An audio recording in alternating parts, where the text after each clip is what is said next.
Hello, my name is Thomas Gargiola. I'm the head instructor for Shihan Self-Defense Centers. I'd like you to welcome you to our purple belt instructional tape in our series of tapes. I believe this will be the fourth one. If you've watched the earlier tapes, there will be things that we'll be going over on this tape that were included. Overlap is fine, instead of gaps.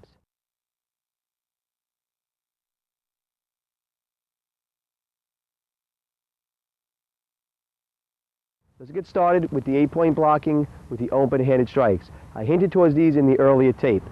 From a horse stance, you can do it from any position, but from a horse stance, you have number 1 blocking, you're doing it closed or open.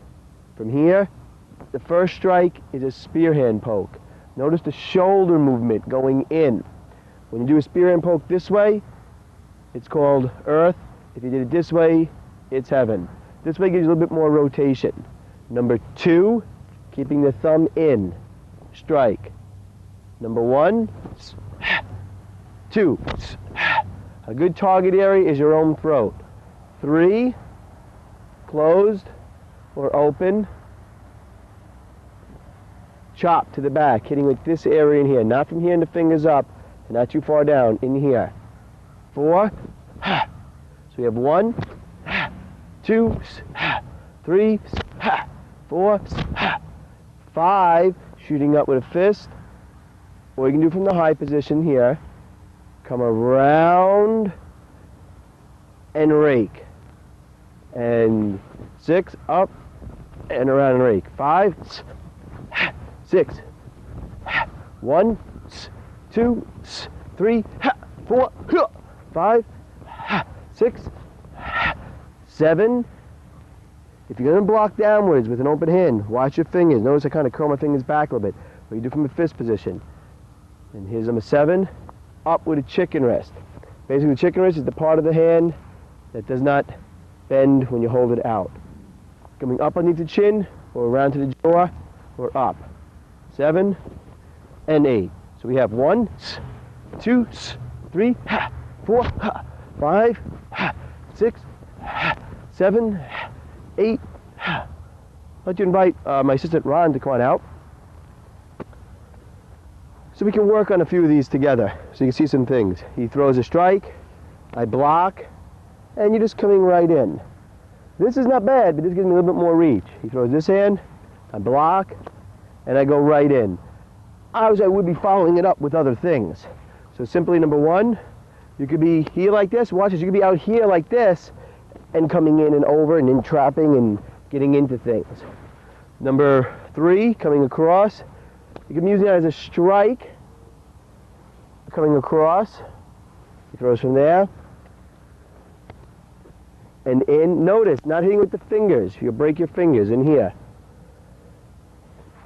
You could also, when he throws a punch, you could be coming in and coming across the midsection. On 5, when he comes up on high, when you block here like this, or with open, what we're going to be doing is grabbing, keeping his forward momentum coming, throwing his shoulder this way, and raking back that way. That was a little hard to see from the video when I was doing it alone. Let's do it again. It's coming over, I keep it coming, block first, keep it coming, throw, and then you come back with a rake. When I'm raking, my fingers are not totally open like this. The last 2 in the tiger claw motion are a little lower, hitting with the palm first and then the fingers. The other hand comes up, in here, throwing, coming across. Could be following up with kicking motions as combination 4, and I believe I did this on the last video. He throws a kicking motion. I could be blocking and coming up underneath his chin this way. I could be coming into his jaw this way. I could be hitting right here in the philtrum this way, coming in this way. Any of those little kind of little smiley faces right in there. Now when he kicks and he comes in, you would move in very quickly. So from here, let's just throw this kick at me right here, move back a little bit. You could pop, you would not block and wait and then come in. See how when his weight's coming down? That's when I would be bringing the chickens up. It's very springy, it's very quick, so you have to be safe. He comes in, and right up. And that will be a good follow-up to other movements. Let's do it together.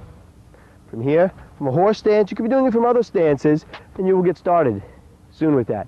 Number 1, 2, 3, 4, 5, 6, 7, 8.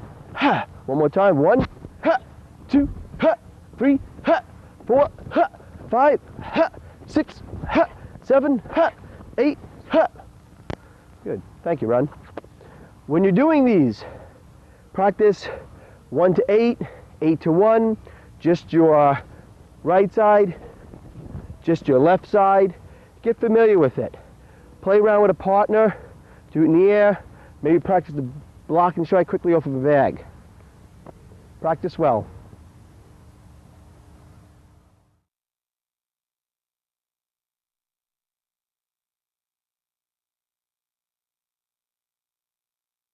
Now let's go over the striking techniques as required in the purple belt. From here, the circular palm. You'll see it when we do on our assistant Ron later how it looks. From this position, your palm just comes up. From here, kind of reverse of the claw coming across. From here, right hand, left, right, left, hitting right with the palm edge. Also, the hook punch, very similar. Begin using the regular part of the fist, much like in boxing. Don't come winding out. Notice in both these are not winding out. So from here, the hook punch, and get the body doing the work. Not in here. That's something later called the monkey fist, but right in here. We're nice and close. Another technique is called the backhand. Hitting with these two knuckles, but the size of a quarter. Coming right into the side of the temple.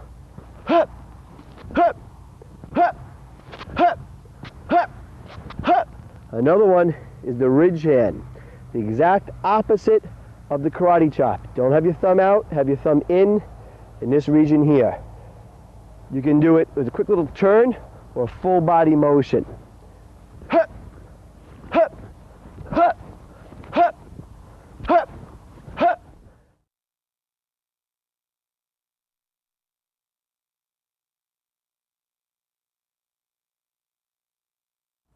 Another technique is the spinning kick. And I say spinning kick as in a spinning back kick or a spinning side kick. When you're doing the spinning back kick, notice I'm in line with the camera, I turn, I keep my knee underneath my shoulder, and I let my kick come out. And that'll be the back kick, it's very straight.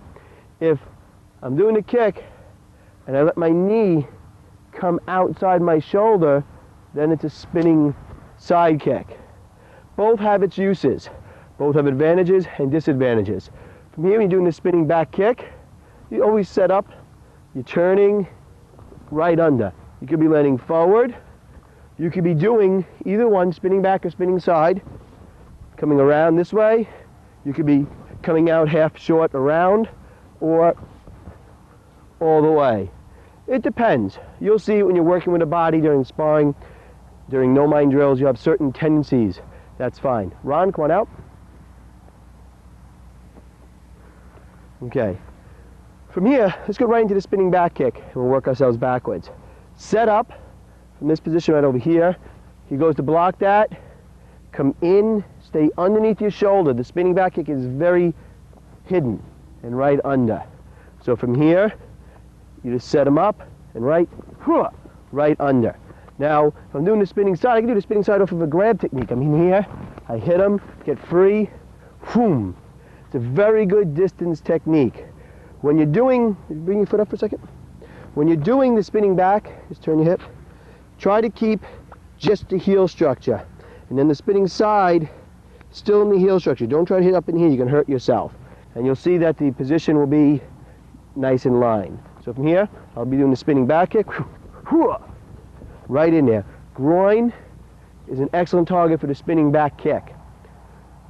The ridge hand, you kind of press your partner's arm down, come right in across the back. Very dangerous strike. As with all these movements, they're quite lethal. You could be coming across the back in here.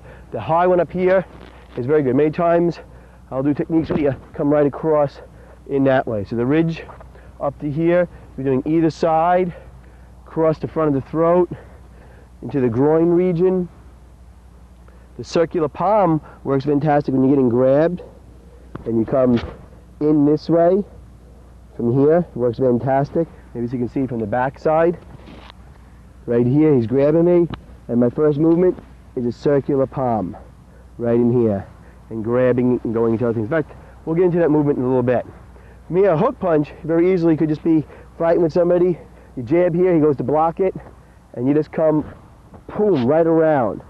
Maybe from here, he throws a punch, you duck under, kind of hook to the body, then boom, hook across to the top. Let's go to this side from here. He throws the punch, kind of hook up to the body, and boom, right across. The hook punch. The backhand is an excellent setup type movement. I'll be using it as a distraction. I might be checking him afterwards, kicking him afterwards. So from here, I would just go like this, boom. If he ends up far, far away from me and he backs up, I might go right into a finger fleck. That's the versatility of the Kempo. So from here, I might be moving and going right in. These two knuckles right here, fitting right in here. You could be doing other spots like the jaw, and then grabbing and coming in. But right from here, right in that way. So you got the ridges, you got the circular palms. These are all excellent strikes. You got the backhand coming in this way. They're all excellent. And you get the spinning backhand. You can put them together. You can be fighting here, set up with the backhand, come in, boom, circular palm. Thank you, Ron. On all these strikes, practice them in the air, targeting on a partner, on bags. Train consistently, train well.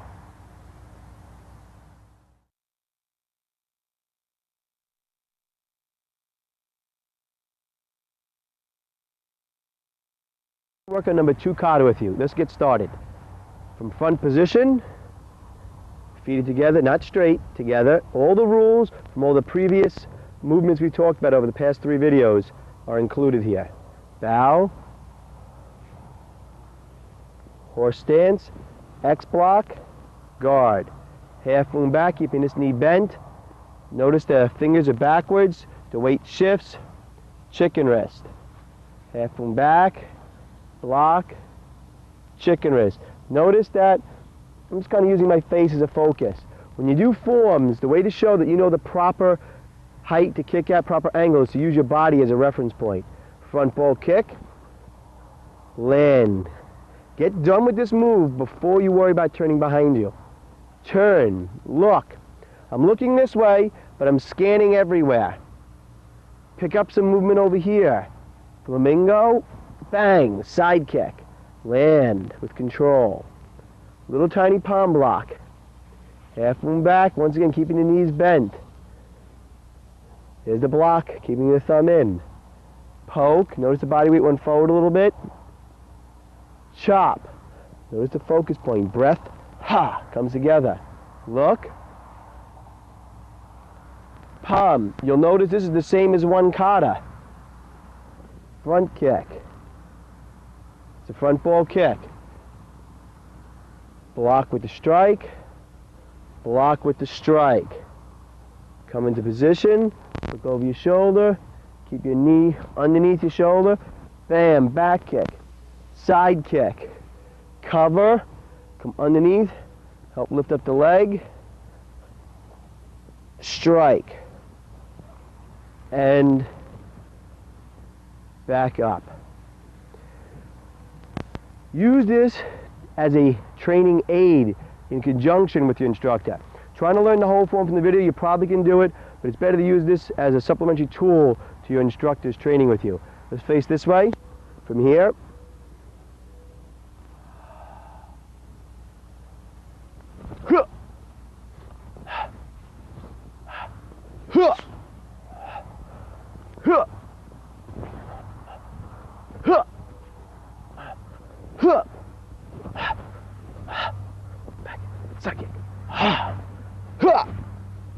End up. When you're doing it, I did that at a walk-through kind of speed so you can get a feeling for how the moves kind of flow. And when you do that back kick, side kick, I actually said it on the video there because it's kind of one move, back kick, side kick. When you come back up, don't be working, trying to hold your balance like this. When you get done with the back kick, boom, bring your knee where you want, bang, and put it out. So have Ron come out. Let's work on some of the possible application of 2 kata. This is more just a bow, but you could be blocking something overhead. The first movement, he's throwing a some sort of like strike low in this area towards me, and I block, and I come out to chicken rest. Could have been a kick for that matter. Kind of block, and I come in with the chicken rest. Very simple, we've seen that from before. From here, he could be throwing that hand at me, this hand could be blocking, this hand could be pressing, and I could be going into a chicken rest movement, you know, and following it up. In the beginning, when I was here like this, watch my right hand. See, it's seizing.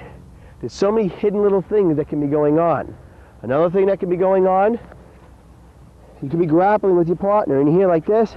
You seize his elbow in here, and you press out in here like this, getting ready for maybe a possible throw right over. There's so many possibilities. It's really endless. From here, you did the move, you did a front kick, you're turning, you're looking. Oh, and the front kick, excuse me. We forgot about a nice simple front kick. The side kick, you hear like this, somebody's coming in from the side, and boom, you catch him. Any target is fine along the side.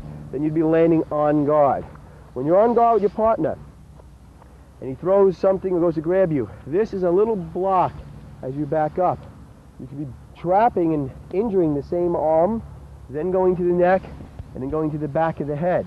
You could be blocking this arm, and he comes coming in, and I blocked here, then poked, then chopped. I could be blocking here, he comes in with that hand, and I kind of got to his eyes. I don't know if you noticed that, as I came in as a distraction, and then came in. There's so many possibilities. I could be blocking that hand. I can go on for hours here, and here, and just covering myself before I come in for the chop. Another good application, if he throws that hand, I could be in here like this, coming into the neck, seizing the arm, breaking the arm. The application is endless. Your mind is where it only ends at. From here you can double blocks again, boom, boom, I'm in here. I could be seizing, coming in, chopping. Notice my right knee kind of buckled in here. Coming behind the head, holding the arm, aiding into a takedown, and doing a movement. That was the same application from one kata. There's so many possibilities. From here, notice before I said, I didn't say the word block and strike, A and D. I said the strike with the block with the strike. In Kempo, the word A and D is not used that often. Let me just fix my microphone here. So you don't really block his punch and then there's a striking motion. Many times in Kempo, it's with, boom. So many times you don't wait, it's with. From here, this could also have been a strike. Your block could have been a strike here and into here. And then from here, you got a block here and you throw that punch and you do it there. Another good application could be you block here, you're hitting here, you kind of seize, see those hidden seizes? You come up, injure the arm, come under to the rib cage when it's exposed and in. From here, after those two movements, you know, you just work on maybe having your partner come up behind you quick and quick back kick. Maybe you have two partners come in, you do a quick side kick at the next guy who's coming in, he comes in, quick side kick. Now last, and also when you're doing that, use your head, literally, in the sense that trying to act surprised. I might be looking at you, and my partner moves in, wham, and then I go. Don't be staring at him, working at snapping over the head, the peripheral vision. The last part, from here, when I moved, I'll show you through again. I back kicked here, side kicked here, I kind of moved out of the way, and I talked about bringing something up. You could just be blocking too. So from here, what could be going on is, after, hold on for a second, after I side kick the person over here, technical difficulties here, hold on. After I side kick, my attacker's coming in at me and I'm kind of moving out of the way, knocking something out of the way, covering, possible striking of here and hitting to the body. It could be that he could be coming in with a kicking motion and I'm kind of scooping him up, making him fall. He falls down to the floor and I'm kind of covering myself, wham, and I'm coming in. Whichever one you're thinking about is fine. If you're thinking about scooting out of the way and pressing whatever he does, that's fine, because you're here like this. This body motion is what I'm trying to talk about. It's part of the block. You're not standing here still trying to block or trying to block the kick. If he kicks me, I'm not gonna be able to do it. This body motion is part of it. See how he extended? Then you're in. Wham. Okay, or if he brings the kick up slow just so you can see it. I'm moving and I catch it and I bring my body up. Then I come in. Let's do it together, Ron. You might be wanting to know where the key eyes are. The key eyes are where you feel good with your movements. So you can add them whenever you feel your body weight coming really together. Let's back up a little bit.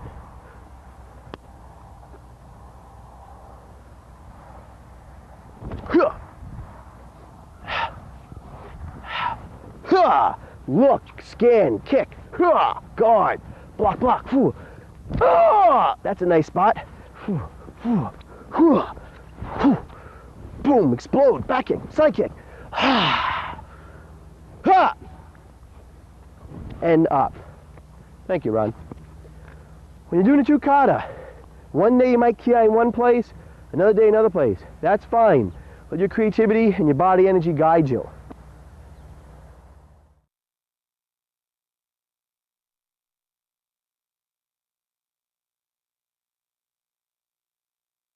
Combinations 8 and 18. Many people ask me, Tom, how come the combinations are out of order numerically? I've heard many different answers. The best I can say to you is if you learn techniques 1, 2, 3, 4, 5, it might be a habit just to kind of get very kind of stale with it as you do one number from another. If you do it differently, it kind of helps you work on your retention of placing your knowledge in certain spots. So have Ron come out and let's work on combination number 8. From here, he's going to do that nice routine step-in punch. Nobody's going to be able to be fighting like that. If he was really fighting, both hands would be up, and after he threw this hand, the other hand would be coming in. So from here, hands up, he punches, I block, and it's going to be a strong block. I'm going to kind of open him up, and I step back with my right foot. Snap kick to the groin, his head's going to be coming down, roundhouse kick, boom, cross to the head, cross and cover and look around. Once again, he strikes in, I step back, ha! Strong block. It's like a strike, right, Ron? Yes. Snap kick, guard, whoosh, right across to the back. When you're doing it, let's do it with the other hand from the same position here. You block, and as soon as you block, right in. He strikes, snap kick, boom, he comes down. Wherever he's at, you take him. Boom, right across the back, and you look around. You do not have to do this. Let's come over this side. From here. You do not have to kick and leave your foot up. What you can do is you can block from here, kick, come back, and strike. Always with the control. Light tap. If you want to start tapping your partner during the combinations, make sure he has headgear on. If you want to do it for exercise, and you work, you keep your foot up, you can do that. But that's more possibly for point sparring, you might fake. But for real fighting, what you want to do is you want to block, boom, power with the kick, whoosh, and then wham, right across the back. That's combination number 8. Let's do it, Ron. From here, step back, block, snap kick, roundhouse, ha! And you're on guard. Let's do number 18 now. He strikes in, coming back. If he moves in 2.5 feet, I move back 2.5 feet. He moves in 1 foot, I move back. Be very aware. It's not a grab, it's more of a block and a smack. Getting weight onto his front foot. He comes in, getting weight onto his front foot. You feel that weight go there? From here, as his head's coming down, that backhand from earlier, right to here. That's done to control the head. So get that part down first. From in here, back, notice the whole body does the work. Right in.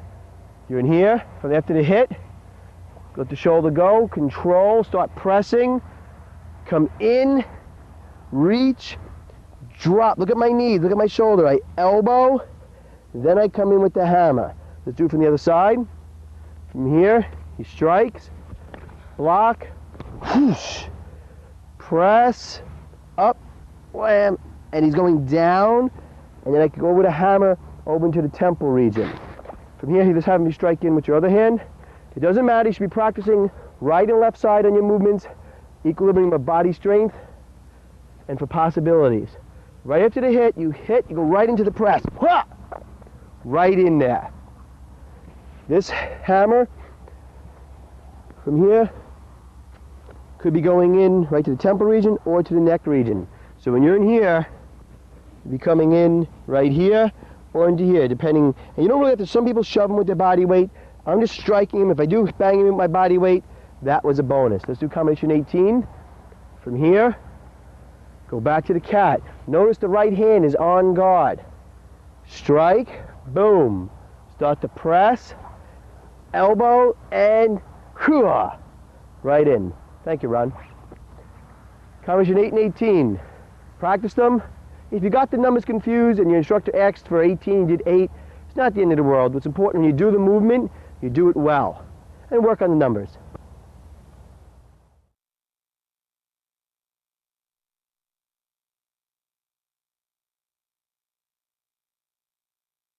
Introduce you to the 2 Kempo maneuvers toward a purple belt in our Shaolin Kempo karate system.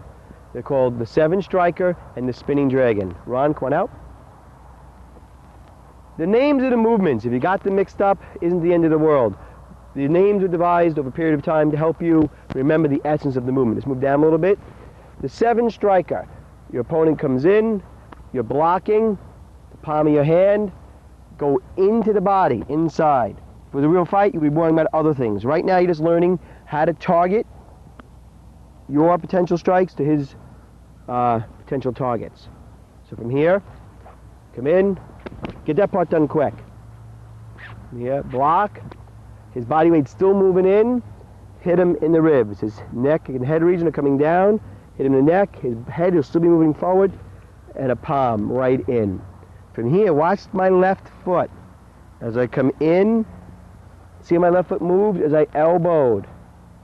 Then I come in to a dropping elbow, then a hammer, and then I come up. Did you notice how my left foot moved when I came in like that? It's very important. It's one of the strong points of the move. Block, in, in, in, in, in, and in. Let's do it from the other side. From here, you block, push. That's the first part of the move. Next part, watch the left foot. It's 2 good moves, and you're up. If for some reason, let's do it right, the other hand. If you find yourself on the outside of his leg, that's not bad. You palm, you still move in so you can reach, elbow here, and just go for a back kick. Nose to circular palm from in there. You can have fun and play around with yourself where you're here and you don't know whether he's going to punch righty or lefty, and you're waiting, and you block, and boom, you go. Okay, and you play. You can play around with each other a little bit, and you're waiting, and boom, and you play around. It's a good drill to work once you think you know the movement well. Let's go also over the spinning dragon Kempo. From here, you're going to block and block while slipping off, kind of like combination 7. You're going to roundhouse kick to the midsection, turn, look over your shoulder, side kick, or back kick motion. One of the key parts here will be to catch his body weight on the way in and in through. This will be turning him, block between the wrist and the elbow, if you can get between the elbow and the shoulder. And you can do a roundhouse ball kick, remember we talked about that before with the ball of the foot, or a roundhouse instep. Either way is fine. Catch his body weight on the way in. You're looking. Let's say if he's bent over totally and his head's sticking out, I might go right for his head. Whatever target is open. That's the beauty of the Kempo. Let's try from the other side, and let's do it with the left punch. He comes in, I'm in here, his body will be still moving in, whoosh, bang. When you're working with your partner, he is not a heavy bag. If you want to hit something hard, go to the heavy bag. Many of our schools have the heavy bag that's in the shape of a man, that's great. If your school just has a heavy bag in a normal shape, hit on that. Break boards. Don't break your partner. The only time you should be throwing strikes with real authority towards your partner will be when you're doing full gear on. So spinning dragon one more time. I don't know which way he's going to punch. And the key thing here, when I'm waiting for him, and I don't know which way he's going to punch, I'm saying to myself, spinning dragon, I want to be to the outside. 7 striker, I want to be to the inside. That's the only thing I'm thinking, out or in. Do I want to be out or in? So from here, I'm waiting for him to punch, and wham. and in. Let's do spinning dragon together. From here, we're going to do it against a right punch. He comes in, the punch comes in, we block, kick, and whoosh, and you're right in. Let's do 7 striker. The punch is coming in, we block, get the first part done, second part done, and up. And we're looking around. Thank you, Ron. The Kempos, many times you'll be even asked by me to add something to the end of the Kempo, alter it. Maybe put a lockup move towards the end or a couple extra strikes. Play around with them. Add your creativity to them. There will be a part in the system eventually where you'll be asked to even design your own Kempos, and they'll become part of the system. That'll be much later on.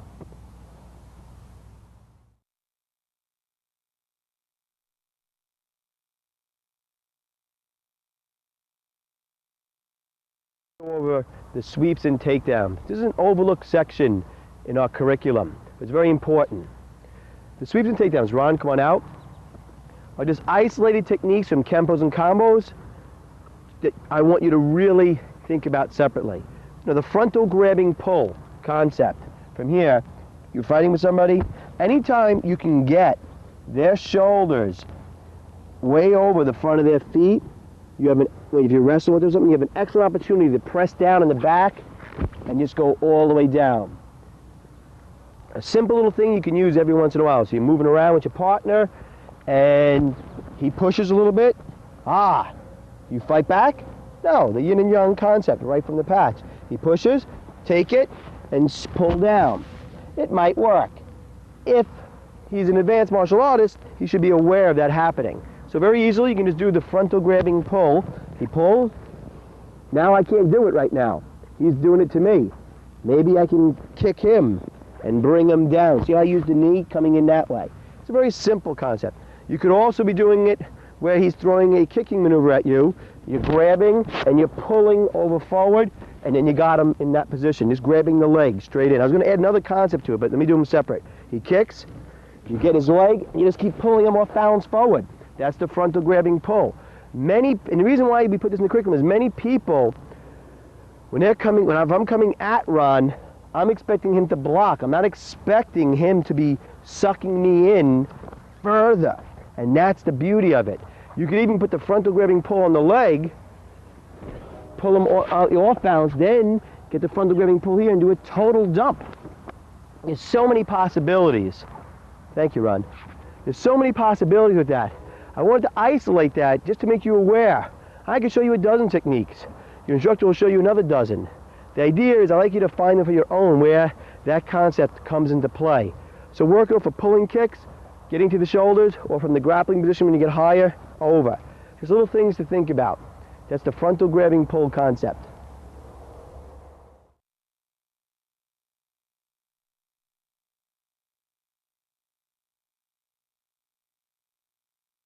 The side headlocks and side locks in general. Ron, come on out.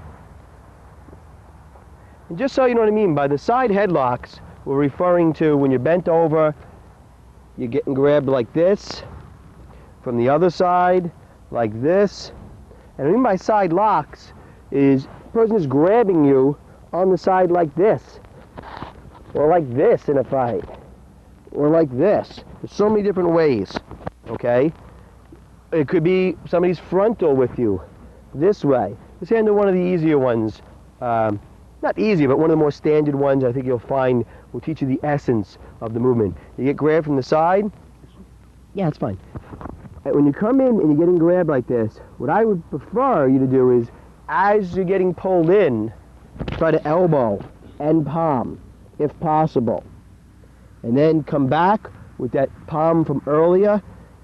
This is important. You're just underneath his jaw, get into his eyes, kind of like a starfish. Pull his head back, bring him downwards, and maybe strike him. If you want to get into other things like locking the arm, dropping down, locking him up with your legs, you can get in that. We'll be getting into that in later videos. So from here, I'm minding my own business, looking at the beautiful scenery. Hey, and I got grabbed. This time I did not get my elbow in. Maybe I'll try to get my ridge hand in, and then I'll come back this way. And then I come back and I grab, bring him down, whoosh, Notice I kicked his face and I got his leg locked as I spun out, and I would have broken it as I spun out. From here, let's do the move one time slow together. He grabs us. Now let's say you got none of those strikes in. What you need to do is try to get a hook punch in, body punch, a back punch, buckle his legs, something to help this shot get in better. And you could just win right there. That could be a knockout right there. Grab, pull back, and you could just hold back here completely, and you're on top of them. If you want to get into locking things up, this is a perfect time to do it. We'll be getting into that later. Somebody just grabs you from the side just in general. I don't know, there he goes. Now, there's some easy things to do here. You can do things such as distilling elbow. Remember in Kempo, that's the beauty. You learn to strike, not from winding up, but from where your limb is. I can just very easily here, just sit on the side of his knee. And then I can turn and start fighting him this way. Or I could go for breaking, or I can just get up. I would select right here to come in and hammer right to the back, and this is where the fight would start. I'd be bringing in my knees and everything. Always trying to upset the balance. He grabs me again in some way different. Okay, up. I just kind of turned in a good spot. From here, I'd probably just be elbowing him here, bending back, grabbing, maybe breaking here, maybe snapping here, maybe kicking here. That was a roundhouse ball kick right to the base. The key thing here is just to experiment and feel. You might even make a mistake. He might grab you. I don't know, he grabs me here, from the frontal position like this. And you might do something, and it might make a mistake. And you're trying to get out. Got my arms locked in here, good. And I can't do anything. Well, I can still do something here. Get that arm in there. There we go. And you might try to do a move, and you might fall. Okay, that's good. And he might end up on top of you. That's fine to make a mistake. Better to make this mistake when you're working with your partner than outside. So any of the maneuvers is fine. Now, if somebody got you into this position and you're trying to work your way out, the only thing I ask of you is try not to take somebody down. And there's other things you can do, like coming into here, but always, and flipping him backwards, coming in, locking up. If you're going to take somebody down who has your neck, make sure your neck feels really supported in there. Thank you, Ron. A very dangerous thing is if you take somebody down and they have control of your neck, you can get injured. So always try to stun them and loosen up the grip, or if they got a good grip, try to support it even more so your neck does not get injured on the way down. That's the side locks and the side head locks. Take the ideas I just presented, ideas from your instructor, maybe from fellow peers from working out, and create a whole kind of game plan for yourself to use when you're getting grabbed from the side.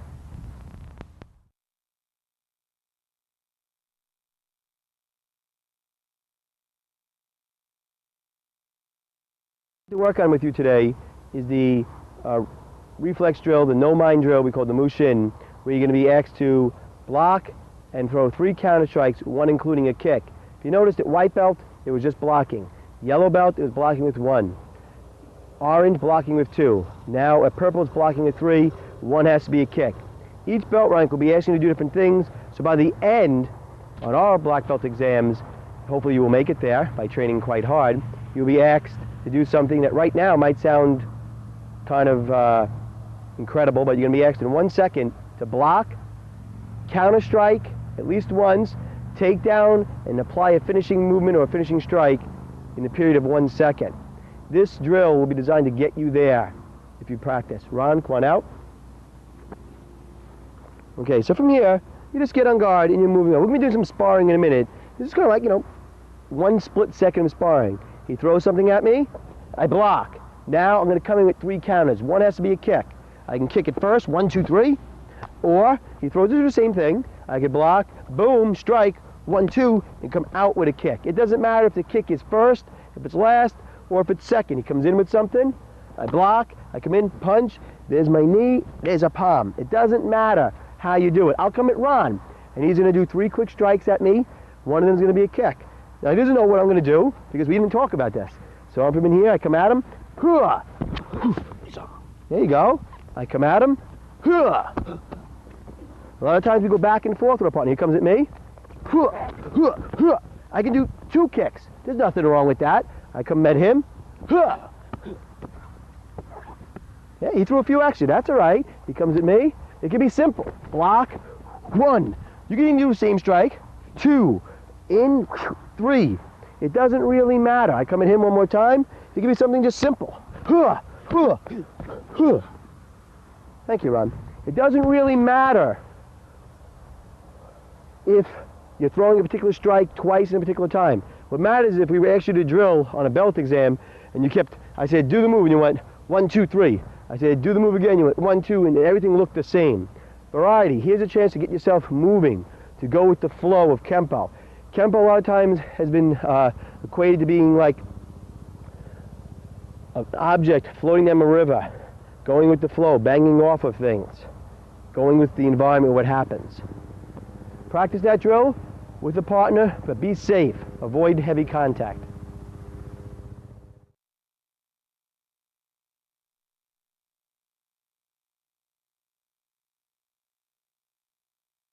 I would like to work on the sparring techniques. First, we're going to get into some spinning and ducking techniques, and then get into some point sparring. Ron, come on out. Okay, the spinning, we've been talking about a lot anyway. From here, whenever you spin with your right foot, or if you're spinning this way with your left foot, always set up a counter strike going the other way. So if I want to spin with my right foot right now, I want to get something going in this direction, because he's probably not going to move that way. He's going to probably move maybe that way a little bit, and that'll set him up for that shot. If he has his other foot forward here, he might move that way a little bit, and I get him going. So whenever you spin, always try to spin with a strike that started out. And as he blocks this, I don't wait till my hand comes back and then decide to come around with my move. As I strike, as my hand comes back, watch, it goes right out. So from here I'd be moving, he blocks it, boom, right in. You can also do it from in here, swim this way a little bit, where you strike and just do a spinning back fist to the same height. Or one of my favorites is striking here and doing a spinning back fist like this, or a hammer to the lower abdomen section. I actually prefer this one because then I get to go do other things. So for me, if you want to try that, you gotta do it very slow on your partner. So from here you come in, he blocks that, in here. If you want to get into the throw, it was just a simple little throw. But the whole idea is whenever you spin, try to go opposites and set up. Or from here, he blocks one of my kicks and knocks it that way.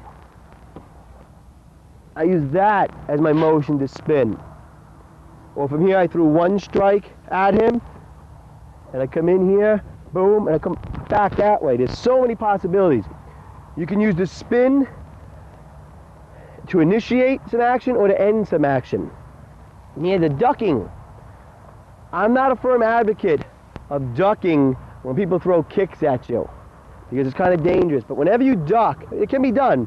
Whenever you duck, try to keep your hands up near your head. Let's say he just throws a quick punch at me. I duck underneath, I come back up. He throws a spinning back fist at me. I duck, see where my hands are, I come in and I sweep him. Whatever I'm doing, or I'm punching him, whatever's going on. Try not to duck like this. Throw something, and see how I ducked, and my hands are here, I'm gonna get hit. If you're gonna duck, you work on ducking. You ever see those old Rocky movies when he ducks underneath the rope and his hands are up there? It's a good drill. In a lot of my schools we have the rope so people can practice that. So from here, he throws something, duck under, then come back in. If you're gonna do it against kicks, we have some sweeping techniques called the iron broom and dragon tail later on that have movements where you're in here like this that work much better than actually staying upright when you're going against kicking techniques.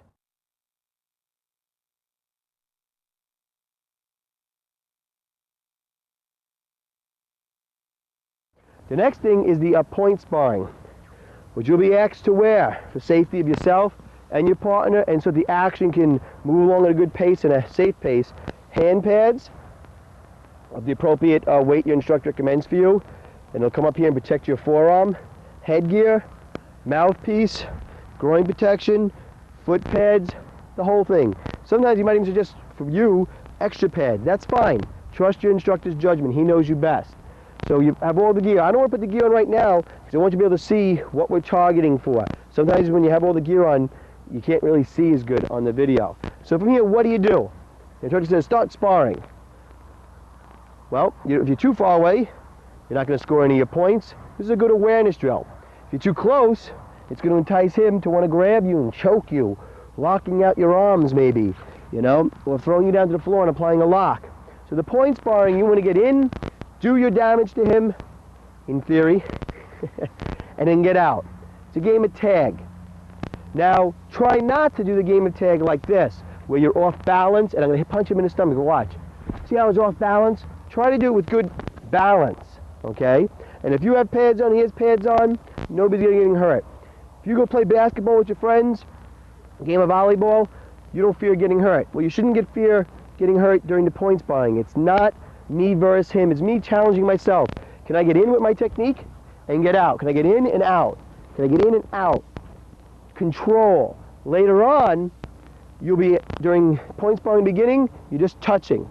Later on, much higher, if you touch the person, that's no good. You got to hit him and have moving contact. That'll be a point much down the road. So from here, you got your strike high, he blocks this, strike low. You get in and out. So me and Ron are moving around, I do this to him. Boom, in and out, kind of like the leopard. You got to remember, when you put your hand up like that, he could be punching or kicking you. So that's the awareness that point sparring teaches, to be aware, and it's something you got to experience and feel. You got to have that timing. Keep your head moving and in and boom, and he does it back to me. You got to have that timing. I can get him to lift that hand up, and instead of punch, I can kick. I can do that to him. Boom, he does that to me. Boom, and he kicks me, keeping it right in there. From here, he could be going to do a move to me, he strikes at me, and I counter. And I could go into one of my moves. Don't force exact combinations on somebody. If it happens, great. The combination is designed to teach you things. So you're moving around with your partner, you could be doing a move. Now, you could do little light fakes to the legs, but no heavy movements. Later on, you'll be doing actual sweeping techniques. Point sparring is about, I get you, you get me. Many times what we do in our schools, we spar for a minute, keep track of your points with a judge or on the honor system. If he scores on me, boom, I go, yeah, good. Acknowledge your partner's point. If you don't acknowledge it, you're just going to be enticing him to come faster and harder at you. And it's going to escalate, and somebody's going to get hurt, or your instructor's in the car, be a little disappointed in both of you. So just move around. We spar for a minute, take a half-minute break, spar for another minute. Or you can spar for 5 minutes straight. You can have a third party, keeping track, going 3 points or 5 points. In our actual tournaments, we spar for a minute, half-minute break, and we spar for a minute. So we're just going to move around a little bit, and we're going to just have fun. We're going to just come back and forth at each other. You got to remember, while I'm trying to get him, he's trying to get me. See, he got me. And I'm getting back into him here, and kicks, punches, spins, moves, and you're just moving. Nope, thank you, Ron. Nobody is really whacking anybody, and you're just moving.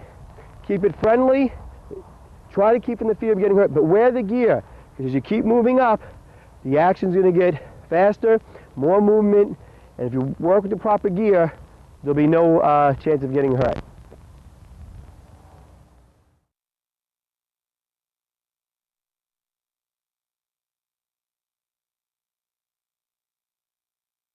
What I'd like to work on with you, with my partner Ron, is the freestyle grappling from the floor. We've done this at white belt. If you notice, we did every type of slap out and kicks from the ground position. At yellow belt, we moved up, did a little pushing and pulling. Now, at orange, we done a little bit more. The same techniques apply, but what I want you to be thinking about doing is when you grab each other, you could be starting on 2 knees with your partner. You could be on the 1 knee. You could be on 1 knee and 2 knee and switch. You could be off on your side. It's going to basically be, this is very similar to the green belt drill that comes up later, where you're standing up, but anything goes. So Ron could be making a pushing motion towards me here, and I come up and throw him down this way. Now how do I subdue him? I can pin his head to the side. That's a nice simple one. And you should go back and forth with your partner, like 10 reps. He pushes, and we're fighting, and he pushes hard, and I go, and then I push his face off to the side. Maybe from here what I do is I put my foot in front, keeping pressure here, in front, locking on, and I got myself a joint lock. However you want to subdue, but all the action, key words here, all the action starts from the floor and stays on the floor. Maybe Ron comes at me, and I just come in straight and I press. Maybe Ron does that to me. I come in, I press, he just brings me straight to the floor. Boom! And I do my front slap out from before. Whatever happens. From here, you're going with your partner. Maybe he starts to push, I start to pull him, and then he takes me down over, keeps me moving. Boom! And brings me over this way. That's fine. Maybe he does an ankle lock up or a leg lock up. Whatever happens is fine. Whatever you're doing, you could be doing things like this in here, bringing up your leg, pressing out, coming in, controlling, locking up the wrist, coming in this way. There's so many things. When you're in your school, it'll be wide open and you have a whole area. Try to keep it confined to maybe like 15 by 15, and you're on your knees going. You might want to have knee pads on. Work on that, be safe. Please wear a mouthpiece and have headgear on so that in case you get whacked onto the floor, you don't get hurt.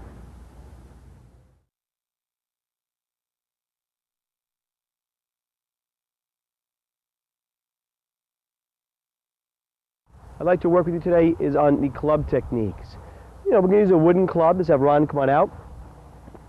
But very easily, it could be a piece of a car jack. We've all heard instances of people using that safety device and call it the club. It could be anything. It could be a piece of wood, whatever. The main thing when you're doing these club techniques is this is kind of a very common aspect. In our school, we work on defense against clubs, then knives and guns, and do the whole thing. Eventually, you'll be doing things against 2 knives. But the most common thing is people do this when they get swung at. They swing, and they turn. And it's not helping. 1, you're not going to stop them, and 2, you're getting them a really good spot. You should have just stayed here, and it might have been a chance to block. From here, what they actually do, when he swings, instead of trying to move away from the dangerous situation, I'm going to actually move closer. This is better than this. Getting here is better. Getting there is better. When Ron presses down, he's got good power. You feel that? Mm-hmm. If I can get up higher, up here, it's a lot less. Now, true, there could be, you could be flipping over and other things. But let's just get into getting the proper leverage. So, you're here, I'm talking to you, how's it going? At the corner of my eye, something happens, boom, I get in strong. You get in like this, his whole section is open. So from here, what we're going to do is fire our right hip, ha, with an elbow. Take the karate chop right here to the neck. Grab, go with a little pressure point here, bring up of the knee. Let's do that from the other side. He swings, block, boom, strike. Ugh, notice the whole body does the work. Chop, grab, knee. Finishing move. Watch, I turn, I look behind me, bring him into other attackers, and I would break his arm on the way down. From here again, I got a fluid speed, he strikes in. Right in. Now, don't go like that right away. We're going to swing in lefty so we can try to move a different angle. You're blocking. Now, if you're up here, that's all right. Just get into position. Elbow in. Now, let's say you don't want to do the snap. Here's another thing. Take the arm, take the head, throw him in that direction. You run in that direction. This club technique is a meeting club technique. You're meeting what's going on. He's nice and tense. He might be dislocating his own elbow from the force. That's a meet one. That's a good one. Here's one where you're not meeting him so much. As he comes in, you put your hands up like an X block, but as soon as it gets there, you let it come past and hit himself in the groin. Reach up. Let's do that again before we go further. From here, you like this. Whoosh. Then you reach up, elbow, hammer to the tempo, maybe side kick him and run that way. Notice I put a little combination 18 in there, that's fine. You can stand here, don't do this, and actually let his motion stop. If you're like this, or if you happen to be crossing through, just, it's very light. Boom. Don't try to grab it. Get your block there, just go in slow motion. Get your block there, a little slower please. Get your block there, and then you're going. Boom. I see people every once in a while come behind and grab and throw them. You know, if you want to do that, you can. I prefer, once I get him down and I'm in this position, that who knows where it's going to be. He's probably hit him across himself in the knees.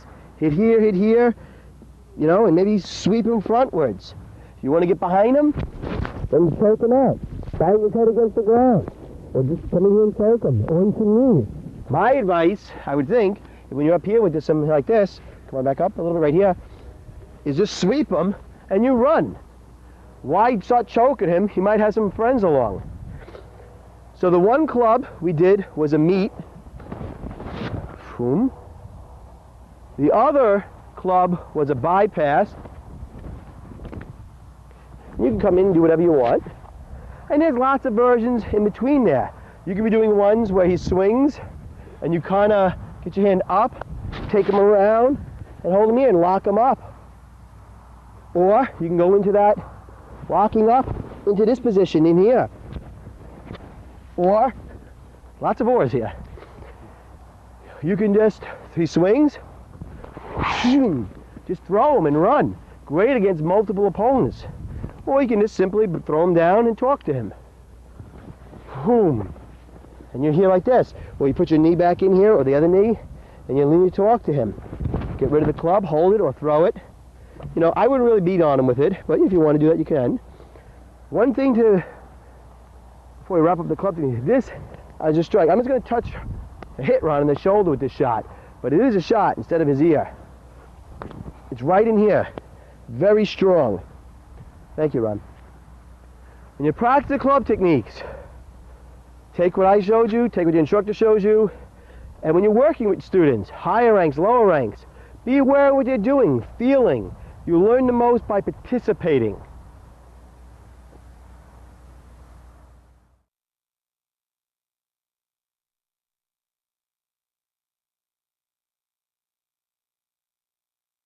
What I'd like to present to you is the dive roll. At white belt, you did the forward roll. Next belt, we did the walking roll. Next belt, we did the running roll. This belt, we're going to do the dive roll. I'm going to have my assistant Ron demonstrate the dive roll so my microphone here stays attached. The dive roll, you could be going over anything. Maybe it's an opponent, maybe you fell. Once you have demonstrated knowledge of how to do the dive roll, it really means that you understand completely how to keep your head out of the way. There could be different heights involved. We just picked this height because I'm going to be demonstrating a break in a moment, but it could be any height. Up to anywhere above your knees and, you know, like belly button height. A lot of times in the schools you use the bags. So Ron's going to demonstrate the dive roll for us. And there he is. He came right up on guard. I know you really couldn't hear it when he was doing it, but he exhaled when he came through and he did his dive roll. He'd be working on the left side and working on his right side. When you're doing the dive roll, use a mat. I know it sounds simple, but use the mat. And then from there, have your instructor guide you. Start with something light. Maybe just something this tall, then this tall, then this tall. There's no need to really go much higher than the solar plex height.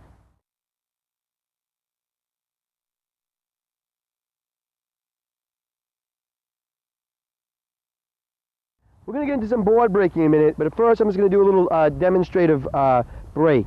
What do we got here? We got 1, 2, 3, 4, 5, 6, 5 boards. Not to say that if you're 5th degree you got to do 5 boards, just an idea to show you what you're going to be doing later. Ah! And you go right through.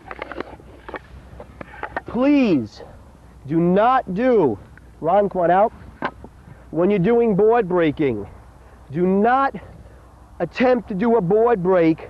When you look at the boards, you shouldn't have a scratch in the back of your head going, I don't know if I can do this or not. If you don't know you can't do it, you shouldn't be doing it. You start out at one board, you move up, step by step.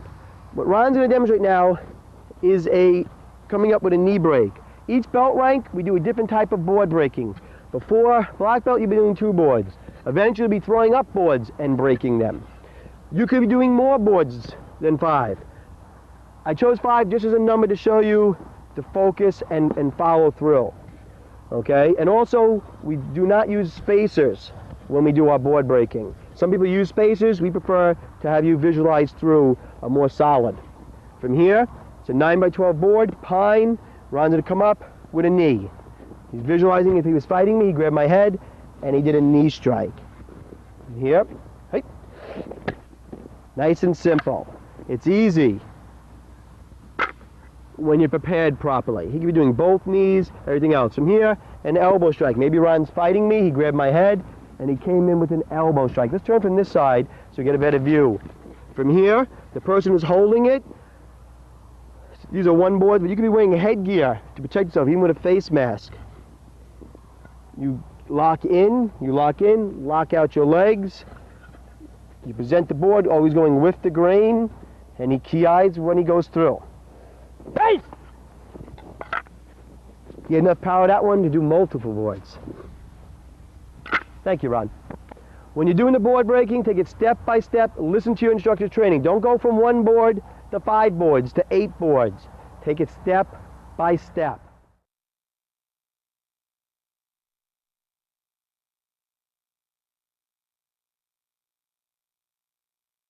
Now, the book that I'd like you to think about is a book called The Complete Iron Palm by Brian Gray. It's an excellent book, and it'll give you a good introduction to what breaking is about and what it's not about, what it can do for you, what it can't do for you. Make sure you read that book, The Complete Iron Palm Workout by Brian Gray.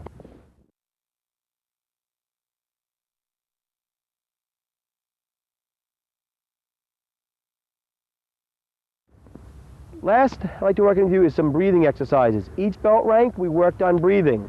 This is going to be the same type of breathing. Breathing in through your nose, deep, out through your mouth, coming in. What I want you to do is do some visual imagery. What does that mean? A simple one, and one that I think works for a lot of people, and it works for me. My instructor, Mr. Mishu, gave it to me, so I'll give it to you. Picture you in a room. You might be in a room. Breathe in, hold it. Every time you exhale, you breathe out a mist and make the whole room around you into a mist. So what you'll be doing is you'll be keeping your spine straight, breathing in, holding it, exhaling, visualizing a mist. It'll take you a significant amount of time to make the whole room misty. You might even feel that your body is starting to become lost in the mist. That is perfect. It's a very good visual imagery. Other visual images you can use. Remember, at the beginning we did breathing just to get you focused on your breathing. We gave you counting, we gave you tension release. Now what we're doing is giving you some, you could think of a tree. Look at the tree that I'm looking at right now, and then close my eyes and paint the tree in front of myself. Whichever concept you're going to use. I prefer if you use the blowing out the mist through your mouth. That'll be a good one you can work on getting into it. And you try to get lost into that visual imagery of whatever you're doing. So that's the only thing that you are thinking about. If something does come into your mind, don't get too panicky. Think about it for a second and then let it go. Breathe in.